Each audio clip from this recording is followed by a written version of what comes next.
हम पढ़ेंगे Karl Marx और हम, ठीक है। मनुष्य मात्र की उन्नति के लिए धर्म की आवश्यकता है। मैं अच्छी तरह जानता हूँ कि कार्ल मार्क्स के सिद्धांतों का एक नया मत निकला है। उनके कथनानुसार धर्म में कुछ भी नहीं है। उनके लिए धर्म का कोई महत्व नहीं है।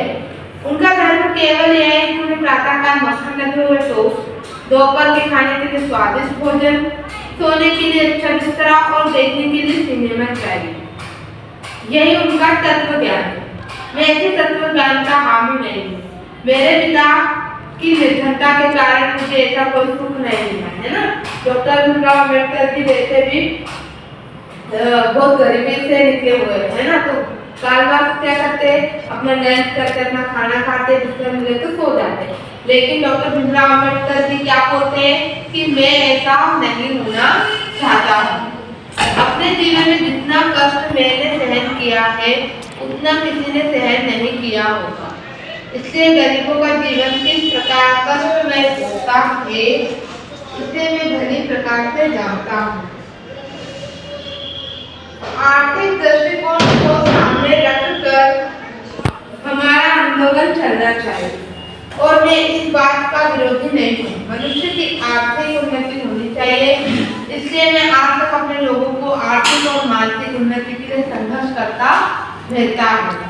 इतना ही नहीं बल्कि मानव मात्र की आर्थिक उन्नति होनी चाहिए, है ना। डॉक्टर भीमराव अम्बेडकर जी कहते हैं कि हमको सुख सुविधाएं नहीं मिले, है ना। हमको क्या है, हमारे आर्थिक और मानसिक दोनों भी जो स्थिति है वो क्या हो, सुधरे। पशु और मनुष्य, है ना, पशु में और मनुष्य में क्या अंतर है, इस संबंध में मेरे अपने विचार है। दीक्षा भूमि पर दिया गया है भाषण। पशु और मनुष्यों में बड़ा अंतर है। पशुओं को रोज खाने के लिए चारा चाहिए, परंतु मनुष्य के लिए अन्न चाहिए, है ना। पशुओं के चारे के सिवा किसी और चीज की आवश्यकता नहीं होती है, परंतु मनुष्य के शरीर के साथ मन भी है। आया समझ में कि पशु और आयुष अच्छे से बैठो बेटा, पशु और मनुष्य में क्या अंतर है ना। इन दोनों बातों पे विचार करना चाहिए। मन का विकास होना जरूरी है। मन पवित्र और सुसंस्कृत बनाना भी जरूरी है। मतलब मनुष्य को खाने से भी और हमारे मन को भी कंट्रोल करना जरूरी है। ऐसे देश और वहाँ की जनता से संबंध रखना मेरे लिए लाभदायक नहीं होगा। जनता से संबंध रखते हुए इस बात का भी विचार करना चाहिए कि जिस प्रकार शरीर निरोग होना चाहिए उसी प्रकार शरीर को सुदृढ़ बनाने के लिए मन की सुसंस्कृत होना जरूरी है। अन्यथा यह कहना नहीं सार्थक होगा कि मनुष्य उन्नति कर रहा है। मनुष्य का शरीर अथवा मन रोगी क्यों रहता है। एक क्वेश्चन है, क्या बोल रहे डॉक्टर बाबा साहब अम्बेडकर, मनुष्य का शरीर अथवा मन रोगी क्यों होता है ना। आपने देखा होगा कभी हमारा सिर दर्द होता है, कभी हमारा हाथ पे दर्द होता है ना। इसका कारण है कि मनुष्य को जब तक शारीरिक पीड़ा रहती है तब तक उसका मन प्रसन्न नहीं होता। हमारा सिर दर्द हो गया तो हमारा मन कहीं लगता है, हम पढ़ाई कर पाते नहीं कर पाते, क्योंकि हमारा ध्यान किस चीज पर है, हमारा सिर दुखने की चीज पर है ना। मन में उत्साह ना हो तो अभुष्ट ही नहीं हो सकता, है ना। हम उस चीज को काम ही नहीं कर सकते। आखिर ये उत्साह क्यों नहीं रहता, उसका प्रथम कारण ये कि मनुष्य के इस प्रकार का विश्वास हो गया है कि उससे ऊपर उठने का अवसर नहीं मिल सकता। जब उसके पास आशा ही नहीं है तब उसके पास उल्लाह के लिए श्रम का, है ना।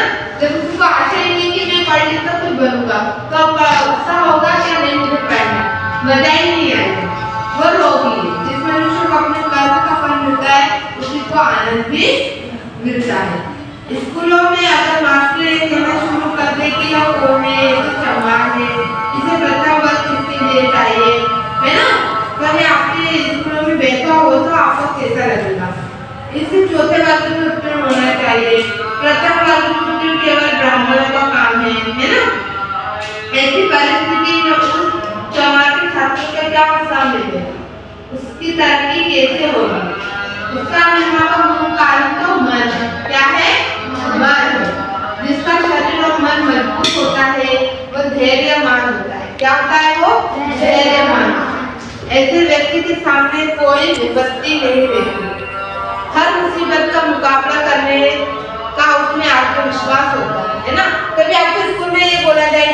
छठी जाति को। आपको तो फेल ही होना चाहिए, ये चौथे स्थान पर आना चाहिए। आप प्रथम स्थान मतलब फर्स्ट डिवीजन बनना ही नहीं चाहिए। तो आपको मन लगेगा उस स्कूल में? नहीं, ऐसा लगेगा यार वहाँ पर तो मेरी इज्जत ही नहीं हो रही है ना, तो मेरा मन नहीं लगेगा। अगर यह धर्म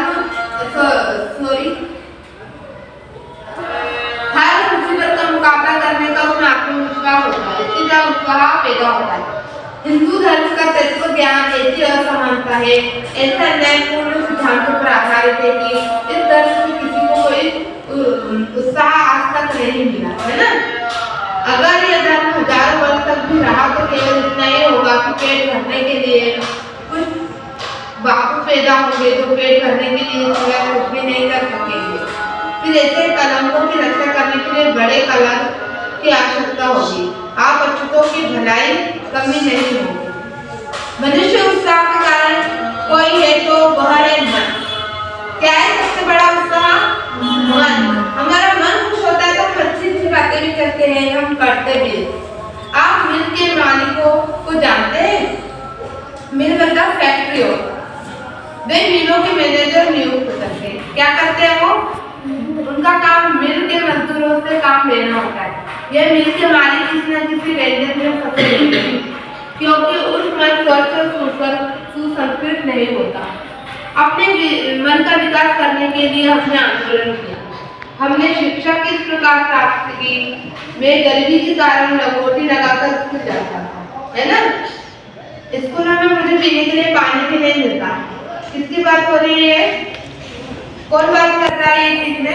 डॉक्टर भीमराव अम्बेडकर, है ना। उनको पढ़ने के लिए क्या नहीं मिलता था, उनको पढ़ने के लिए वो जाते थे तो उनके पास क्या नहीं रहता था, उनके पास कपड़े नहीं रहते थे, वो उनको पानी नहीं पिलाया जाता था, है ना। पानी के बगैर मैंने कई दिन बिता है। मुंबई नगर में एल्फिंस्टन कॉलेज में भी यही अवस्था थी।